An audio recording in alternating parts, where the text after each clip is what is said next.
วันน้องมันคนข้างบ้านเขาแล่นมาบอกคิดว่าเขายอกสุดท้ายก็เมียนอีหลีผู้ชายคนนั้นเขารวยฐานะก็ดีเขามีฤทธิ์บ่าวเศรษฐีจากอเมริกาในวันน้องแต่งผู้คนเขาห้องโอเซลเขามันกันแล้วคัดค่าเป็นเงินดอลลาร์ให้มันเงินกีบสุดท้ายบ่มีปัญญาความดีสร้างมาบ่มีคะแนนเลยโอ้เงินเอาสนะใจคนได้น้องสนะใจพ่อใจแม่สนะใจน้องเขามาทีหลังเขายังได้เป็นเจ้าของให้ต้องตกน้องเลี้ยงหมูไว้ขาเด็กเลยแต่งศาลาเอาเงินดอลลาร์เอามาเลี้ยงแม่ได้ลูกเคยก็ลูกเคยเท่าแก่แม่น้องคงมีหน้ามีตาจ่ายเงินดอลลาร์ให้มันโกให้มีลูกสาวหน้าดำอนาคตต้อยต่ำมีเพียงเงินกีบเงินดอลลาร์เอาสนามเงินกีบไอ้มันหนุ่มรถทีบเลยโมสู้รถเก่งจงโชคดีโชคดีสุดที่หากให้สมมาสมใจปรารถนาให้เป็นสุขจับจ่ายเงินดอลลาร์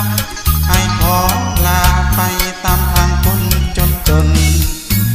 ความดีที่มีต่อน้องดวงบอกขอถามทวงถามคืนดอกนาข้าวฮักกันหายถวายทั้งสีวาเพื่อได้มาเรียกคะแนนสงสารถึงยามนายสวยขาดสวยไทย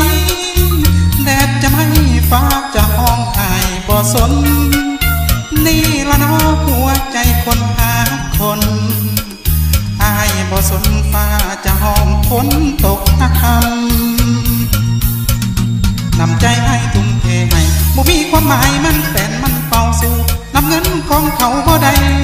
นอนให้เสร็จน้ำตาเงินดอลลาร์เอาสนะเงินกีบนุ่มรถถีบกับนุ่มรถเก่งบอกกล้า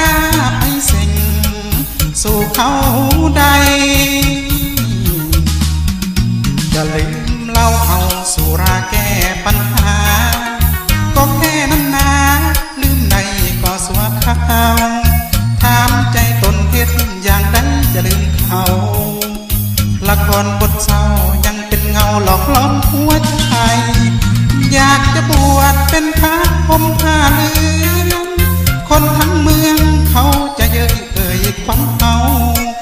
คิดอดีตอนาคตนั่งทบทวน